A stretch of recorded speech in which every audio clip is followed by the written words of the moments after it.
the Muslim conquest of Persia marked a pivotal turning point in human history, forever altering the trajectory of empires and civilizations.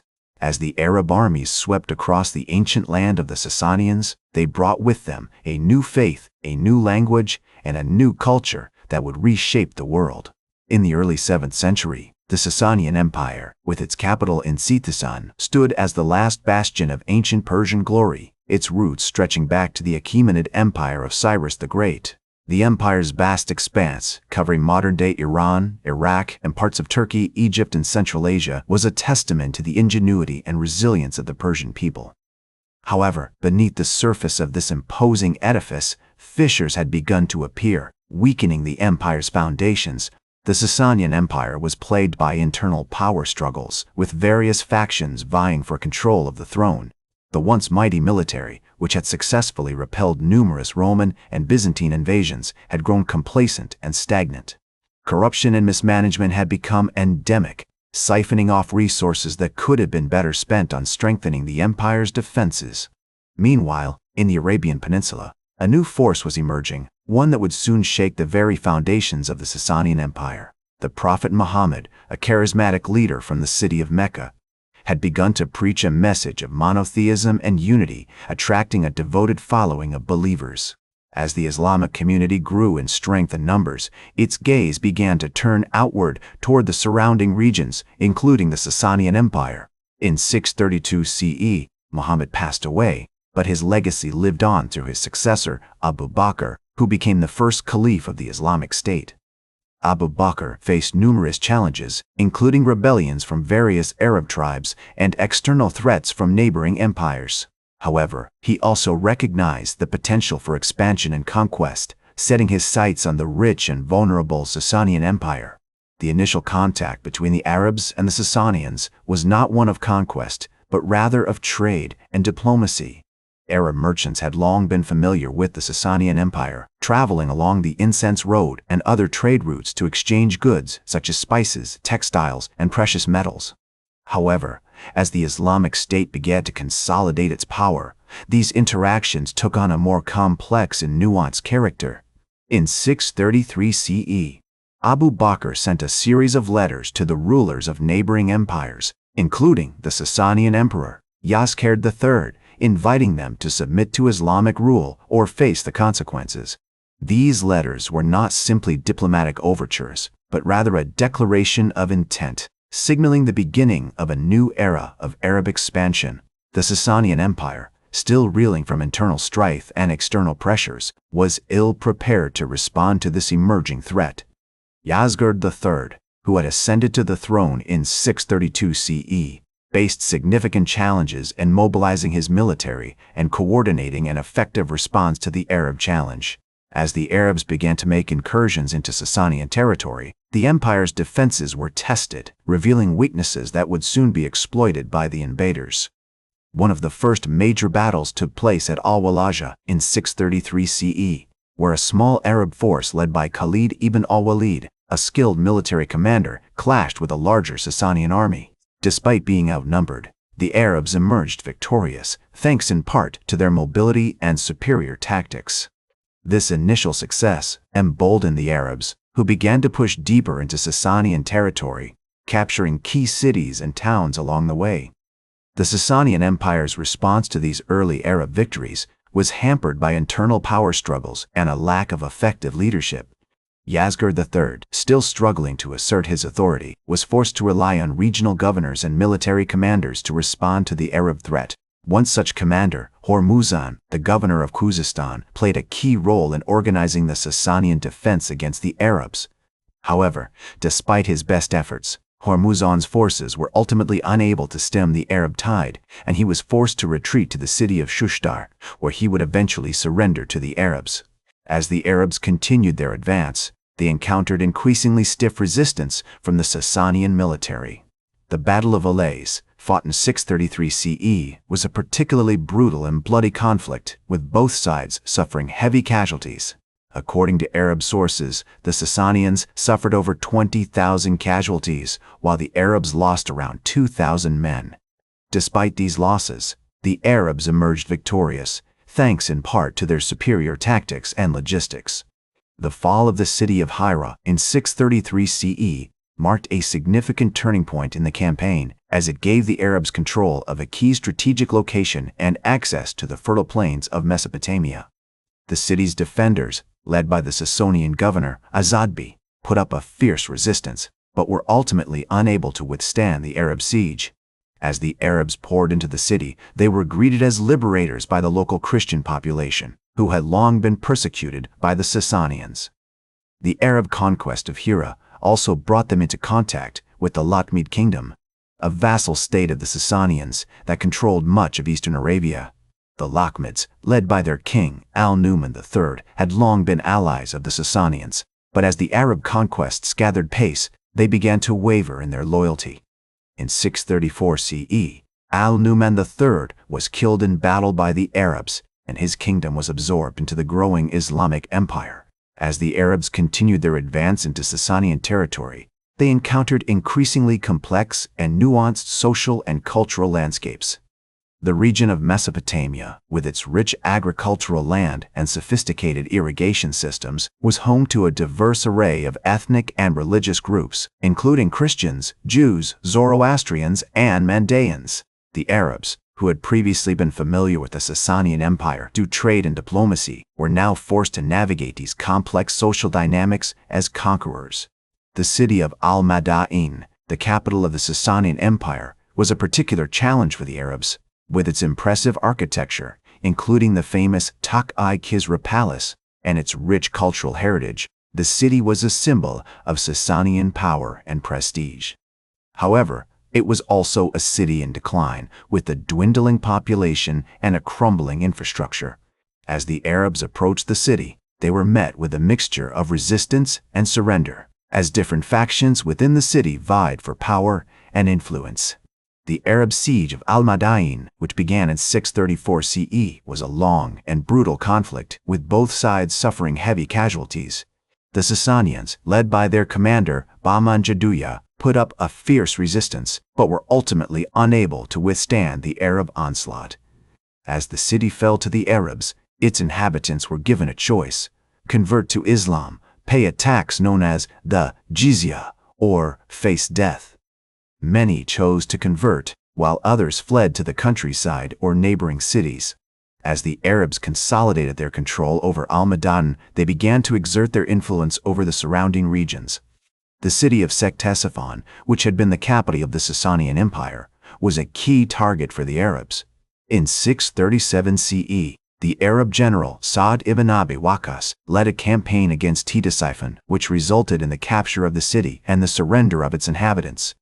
The famous palace of Tak-i-Kisra, with its impressive arch and vaulted ceiling, was among the many structures that fell into Arab hands. The conquest of Ctesiphon marked a significant turning point in the campaign, as it gave the Arabs control over the strategic trade routes that connected Mesopotamia to the rest of the Sassanian Empire.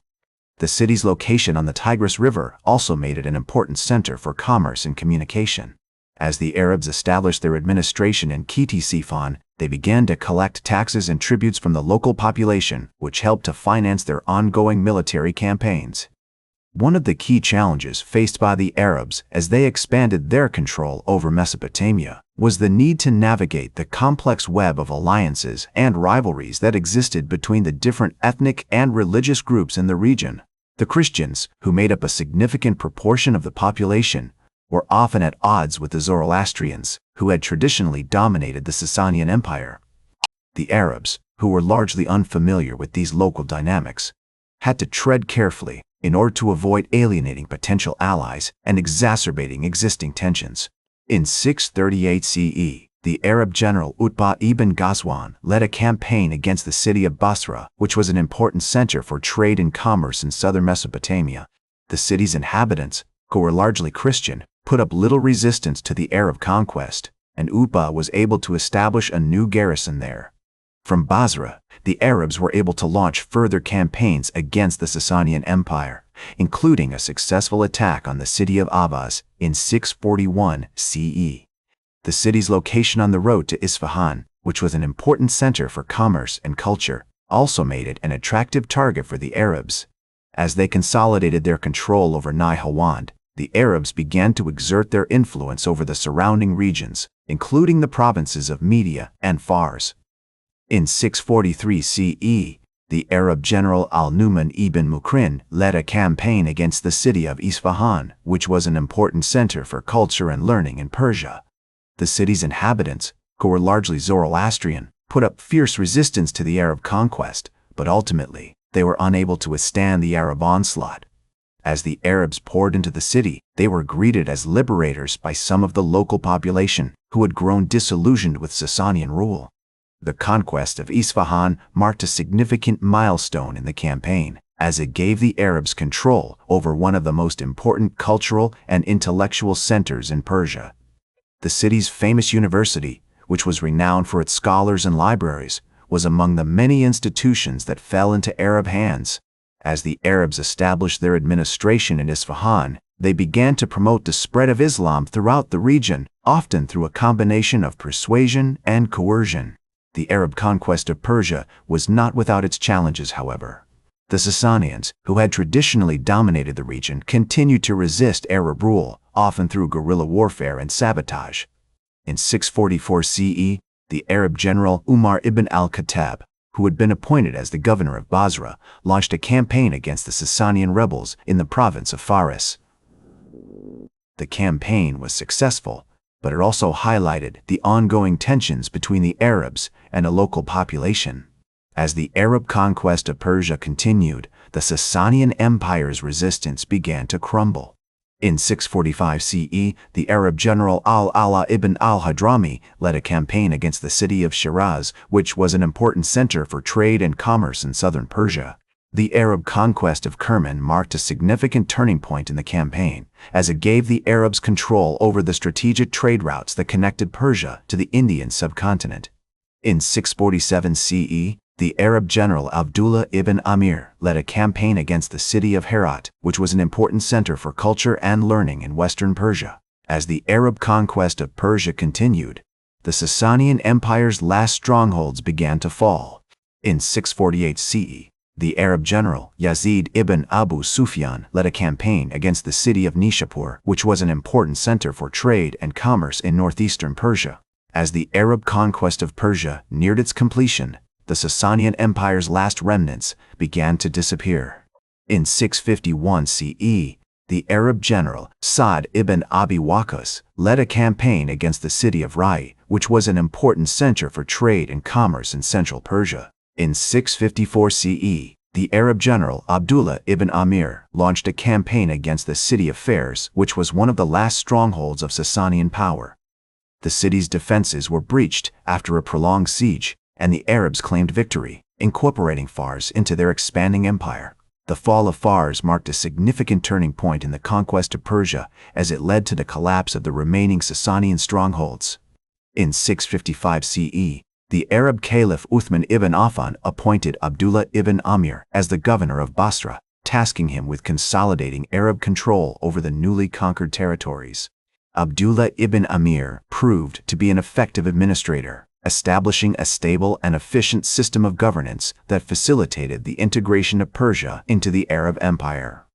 Meanwhile, the Arabs continued to push eastward, conquering the remaining regions of Persia. In 656 CE, the Arab general Qais ibn al-Haytham led a campaign against the city of Khorasan, which was a key center of trade and commerce in northeastern Persia.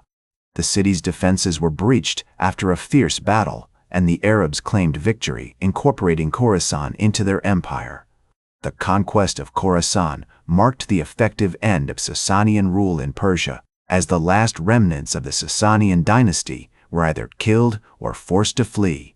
In 658 CE, the Arab caliph Ali ibn Abi Talib appointed Ziyad ibn Abi as the governor of Basra, tasking him with consolidating Arab control over the conquered territories. Ziyad ibn Abi proved to be a ruthless and efficient administrator, crushing any remaining pockets of resistance and establishing a stable system of governance that facilitated the integration of Persia into the Arab Empire. As the Arabs consolidated their control over Persia, they began to implement their own system of administration, taxation, and law. The Arabs established a network of governors, judges, and administrators who were responsible for collecting taxes, maintaining law and order, and upholding Islamic law. The Arabs also introduced their own language, culture, and religion, which gradually replaced the existing Sassanian institutions and traditions. The conquest of Persia had a profound impact on the region, leading to the decline of the Sassanian dynasty and the rise of Islam as a dominant force in the Middle East. The Arabs brought with them new technologies, ideas, and institutions that transformed the social, economic, and cultural landscape of Persia. The conquest also led to the displacement of the Sassanian elite, as many members of the royal family and nobility were either killed or forced to flee. In the aftermath of the conquest, many Persians converted to Islam, attracted by its message of monotheism, social justice, and spiritual equality. The Arabs also established a number of mosques, schools, and other institutions that facilitated the spread of Islamic learning and culture. As a result, Persia was gradually transformed into a predominantly Muslim society, with Islam becoming an integral part of the region's identity and heritage. The legacy of the Arab conquest of Persia can still be seen today, as many of the region's cities, towns, and villages continue to bear witness to the architectural, cultural, and linguistic influences of the Arabs. The conquest also had a profound impact on the development of Islamic civilization, as Persia became a major center of learning, art, and culture that contributed significantly to the growth and spread of Islam. In 661 CE, the Arab Caliph Ali ibn Abi Talib was assassinated, marking the end of the Rashidun Caliphate and the beginning of the Umayyad dynasty. The Umayyads went on to rule the Arab Empire for over a century, during which time they consolidated their control over Persia and expanded their territories into Central Asia, North Africa, and Europe. The Umayyads also established a number of administrative and military reforms that facilitated the governance of their vast empire. They created a network of provinces, each governed by a governor who was responsible for collecting taxes, maintaining law and order, and upholding Islamic law. The Umayyads also established a powerful military that enabled them to maintain control over their territories and expand their borders through conquest. As the Umayyad dynasty reached its peak, Persia became an integral part of the Arab Empire, with many of its cities, towns, and villages becoming major centers of trade, commerce, and culture. The region's strategic location at the crossroads of the ancient world made it a hub of international trade, with merchants and travelers coming from all over to buy and sell goods such as silk, spices, and textiles. The Arabs also introduced new crops, irrigation systems, and agricultural techniques that transformed the region's economy and enabled the growth of cities and towns. The conquest of Persia had created a new era of peace and stability, which facilitated the growth of trade, commerce, and culture, and laid the foundations for the emergence of a vibrant and diverse Islamic civilization that would go on to shape the course of human history. The Muslim conquest of Persia marked a pivotal turning point in world history, as the ancient Sassanian Empire gave way to the rising tide of Islam, forever altering the cultural, social, and religious landscape of the Middle East. The conquest's far-reaching impact can still be felt today, from the majestic mosques that dot the Iranian countryside to the vibrant Islamic traditions that continue to shape the lives of millions. Thank you for joining me throughout this historical journey. That's all for today's History with Herodotus.